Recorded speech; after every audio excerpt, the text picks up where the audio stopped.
Now please tell us about the water management. Okay, in water management, the most important we have to understand what are the different types of water, categories of water. We have potable water, that is drinking water. We have what is called grey water. We also have black water. And at Prakriti, this house, Prakriti, we don't have any municipal connection. We don't have any government connection or water connection. We are independent of government for water requirements. Also, personally, I feel that why should any government should provide a water, bringing from 100 kilometers a river or a lake to a place like Mumbai. Mumbai gets water from about 100 kilometers away. Why such a requirement is there? Why government has spent millions of rupees pipeline and all these things? When there is so much of rain available in a place like Mumbai, why can't people use the fresh water for their own requirement? It requires a little bit scientific thinking, that's all, and inclination to do that. So how manage the potable water? Okay, now potable water, which is a very important source, that is the drinking water. As you are aware, in the world there is less than 1% of potable water is available, which means rest of the water is only either non-drinkable or it's salty water and all these things. The source of water is rain. So at Prakriti, what we have done is there is 100% rainwater harvesting. Let us see how it is done. Please come. Just see on top, there is a junction. The entire rainwater which gets collected in the top floor, second floor, first floor, everywhere, it comes through this pipe. It is made sloped such a way that it doesn't go anywhere else. And then this has got two paths. One is this path, one is the horizontal path. Now this path, what is it? It's called first flush. What we do is, when the rain starts, we just remove this dummy and flush out the water with all kachra, everything, for about 5-10 minutes. And then we close this. Then the water starts flowing in this way, and it goes to, there is a filter there. That filter is made up of pebbles, stones and all these things. So it falls in this filter. From the filter, below it goes into the well. Inside the well there is a bore well. Now well is known as the insurance for mankind. This was written by one Indukant Ranade in one of the famous his books. I think I'll tell you the name of the book.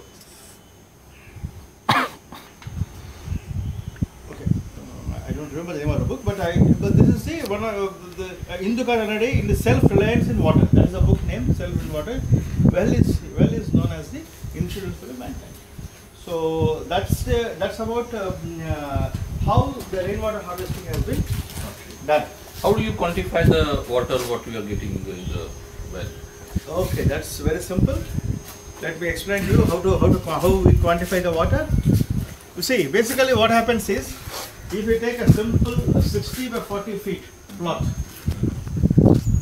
60 into 40 is the area. Let us assume the average rainfall of Chennai is, we know the average rainfall of Chennai is 50 inches. This area, Sulurpet, district rainfall is much higher. But I will take the average rainfall of Chennai as the standard. So 60 into 40 into 50 inches by 12 gives the volume. 1 cubic feet will store about roughly 28.8 30 liters of water. So 60 into 40 into 50 by 12 into 30 will give you roughly 3 lakh liters of water. This 3 lakh liters of water, if I do, how can I store? I cannot have a storage capacity of 3 lakhs in my house. I have an overhead capacity of 2000 liters, another 500 liters for the solar water heater. Maybe I don't have any sump, but some people may have sump, but I can't have 2 lakh liters of water capacity. Now only place where you can store this much amount of water is the earth, well or the bore well. So that is the reason the entire 2 lakh liters of water goes inside the well and also inside the bore well. Of course, this is one of the techniques. There are many other techniques are also available for rainwater harvesting. Now here nearby so many fields are open fields are there. So you can just throw your water outside. So Well, you may say the open fields are there, so water, rain comes, why can't it, Come it there may directly percolate? there. Why to store directly in the well? You It can may just throw it, so anyhow water will go down. No, the problem what happens is, see, you should understand the water is stored in different layers in the earth, mainly sand layer, pebble layer, rock layer, or rock cracks. Okay, so now what happens? The permeability of the mud is very poor. That means the capacity to absorb water of the mud is extremely poor. Okay, therefore, if you just rain comes, if you leave the water on the fields and roads, when the sun comes, it will evaporate, or it will go to low-lying areas. Now you should know the benefits of rainwater harvesting. Apart from the you get a sweet water and all this. This 3 lakh liters of water, if I don't put it in my well, what happens? It will be on the roads, water clogging, water drainage. It will go to low-lying areas where it will go into slums, huts, or it will go into sea and get wasted. That is the reason. Another important reason is, however, the water what you are getting from the well or bore well is stored hundreds and thousands of years back, when there were forests, when there were lakes, when there were bunds, and to percolation it went. Now the forests are not there, the lakes are minimized. So how the percolation will take place? If you don't put the water, then what you are doing is called water mining, sand mining, iron ore mining, slowly water mining.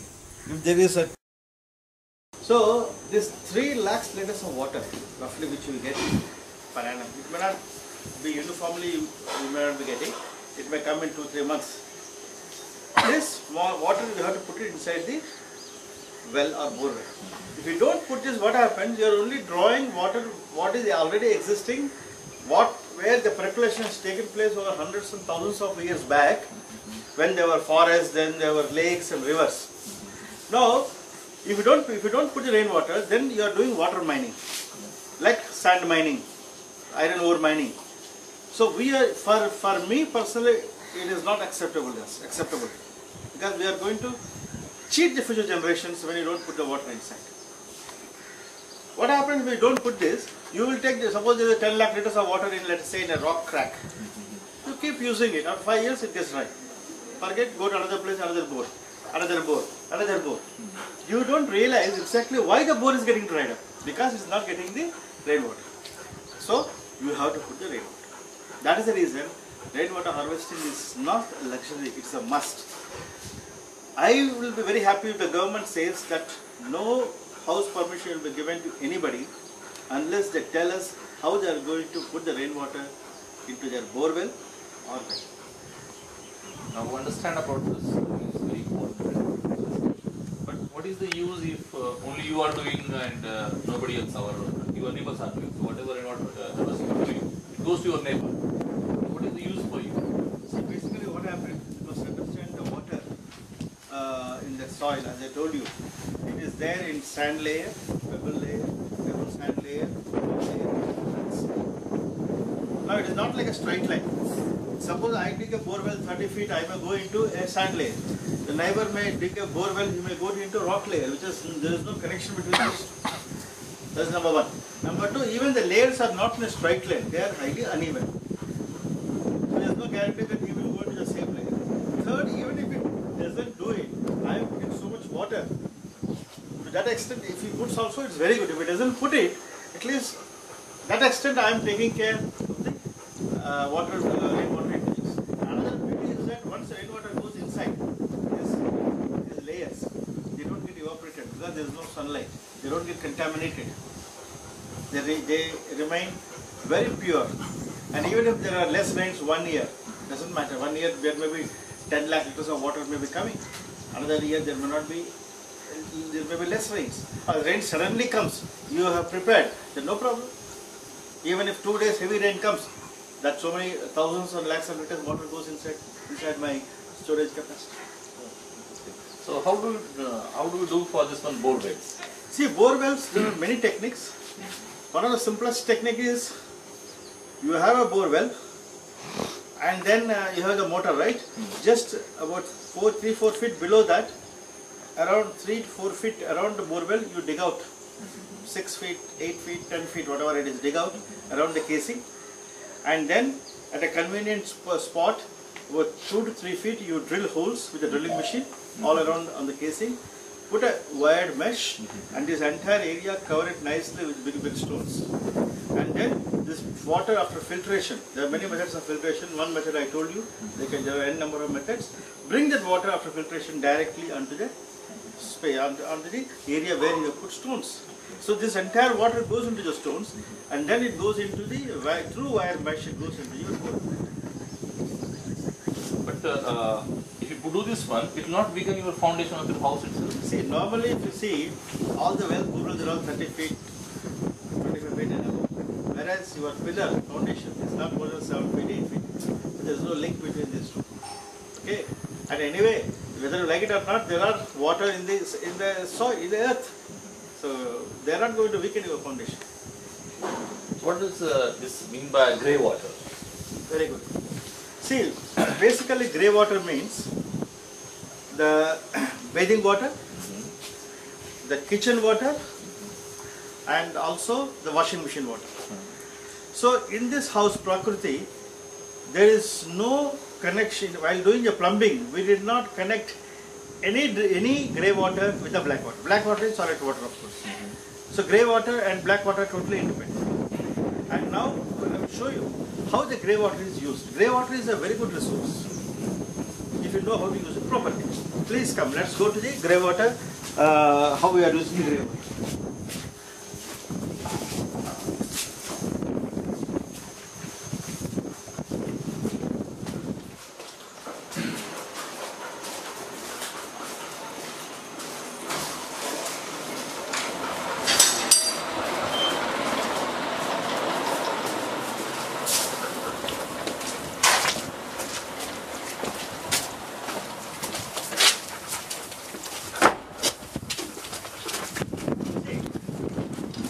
Grey water usage, I'll tell you how to do. So you can stand it, no problem.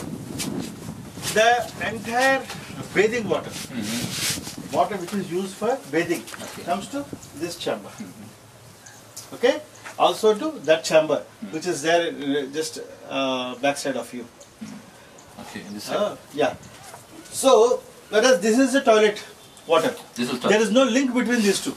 This goes out like this, whereas this comes like this. But there is one chamber, one more chamber here. Okay. Between the chamber, about 2.5 feet below, we have a PVC pipe. The pipe is full of perforated holes. Below the pipe we have put stones, metal. On top of it stones, then small stones, then sand and mud. Again same thing we have done from here to the other end where there is a soak pit. For 6 feet we removed the mud and we have put big stone, that is soak pit. Now this entire bathing water, washing machine water, everything goes through this PVC pipe, gets discharged, and then excess only will go into the soak pit. On top of it we have put all these water loving plants. Banana, Canna indicus, Colocasia, this is Arabi. Okay. And you can put sugar cane, you can put turmeric, all these water loving plants. Now you will be surprised to know none of these plants we have watered them anytime, except when we have put the plants till it survives, we put the water. Afterward there is no need of watering because anyway we have to take water whether it is summer or winter, and that water is going just below, 2.5 feet below, and this banana is beautifully drawing the water and growing. But the one question you may think, why to leave below the earth? Why not just leave it on the surface of the earth? Yes. Just bring the water, leave it, and make a slope. See what happens, grey water, when it gets, most of people, even in this colony, in many places in India, are doing this small mistake. Grey water, when it's just exposed to atmosphere and sunlight, first thing that happens is fungus growth will be there, putrefaction will be there. There are small rice and dal particles, whatever it is, there are some or hair particles and all these things. Once there is a fungus and putrefaction growth because of sunlight and atmosphere, it starts smelling. Then comes the mosquito breeding. Yes. In other places, pigs will come. If it is outside, if they leave it outside, pigs will come. And that starts unnecessary other hygiene problems. Whereas if you leave the grey water sufficiently below the earth so that the plants can take, There is no sunlight. There is no question of any fungus growth. Exactly. Number two, there are millions and billions of microorganisms in the earth, friendly of microorganisms. They convert everything that comes in the grey water into beautiful manure. Of course, we have to avoid very strong chemicals. In our house, we don't use very strong chemicals. We use Baba Ramdev soaps, Shikakai, and these kind of things. Even washing machine soaps also, mild soaps from Patanjali Chikitsalaya only we use. We don't use any strong chemical based cleaning agents, Okay. so that we don't want to spoil the earth. So this is called planted filter. There is another kind of planted filter also is there, which is also very useful. You have seen one chamber there, another chamber, like this you can keep on building chambers. Okay. Chamber to chamber you can connect through a PVC pipe full of perforations. Okay. That also works beautifully. This is about grey water treatment. Okay, fine. What is this black water and how you manage this? Yeah, black water is toilet water. Example, this is the Vana toilet water. Okay. This goes to a big pipe to the end of there. From there it goes to the other end, and then it goes to our septic tank or biodigester. Now, black water treatment has got two types of treatments we can do. In the beginning, when we decided to build this house. Okay. Please come. We go this way.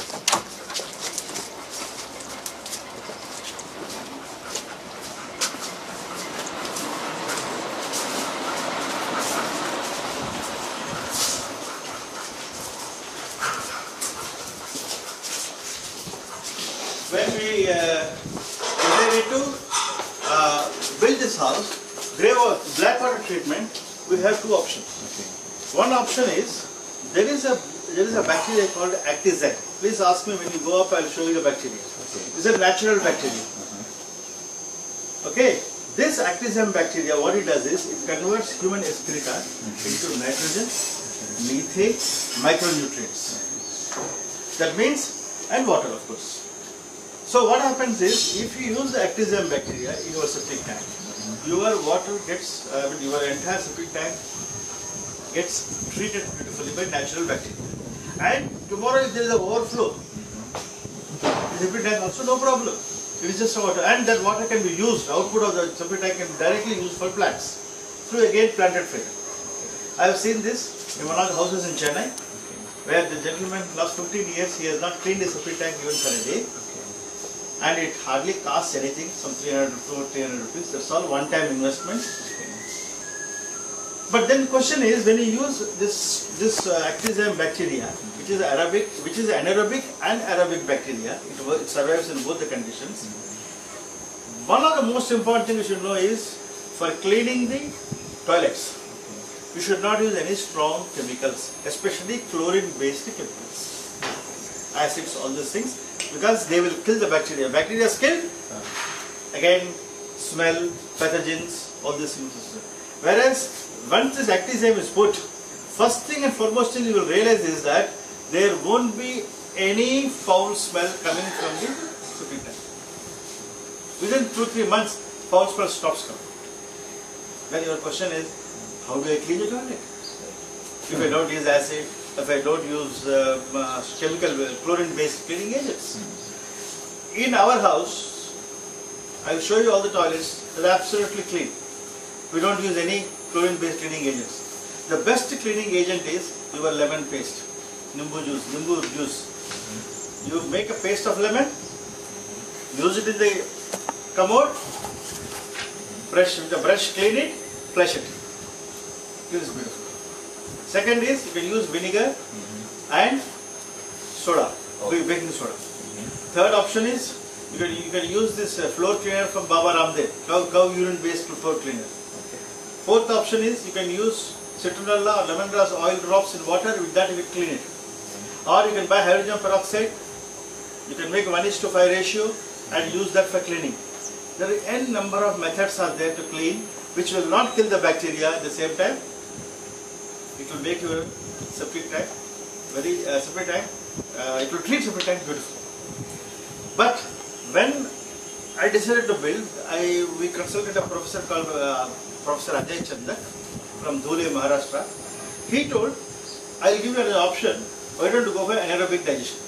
Anaerobic digestion is nothing but very similar to this, where again this night soil plus food waste. Night soil also is a kind of food waste.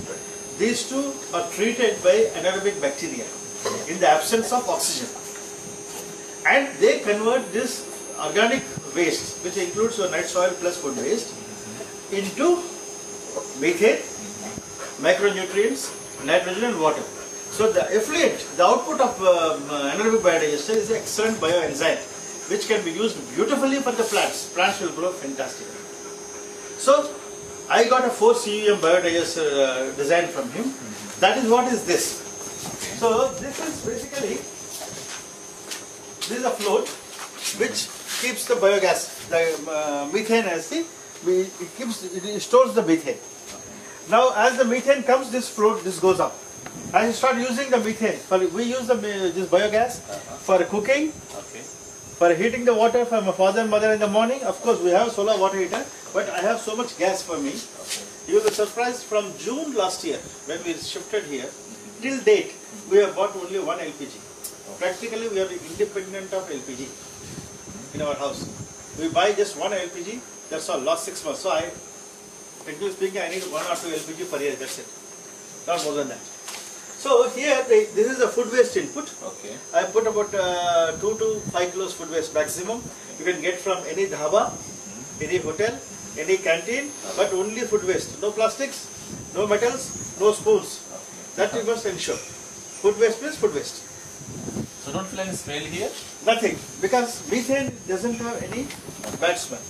Okay, in the absence of oxygen, when it treats, no bad smell will come. Okay, you get a bad smell only because of hydrogen sulfide.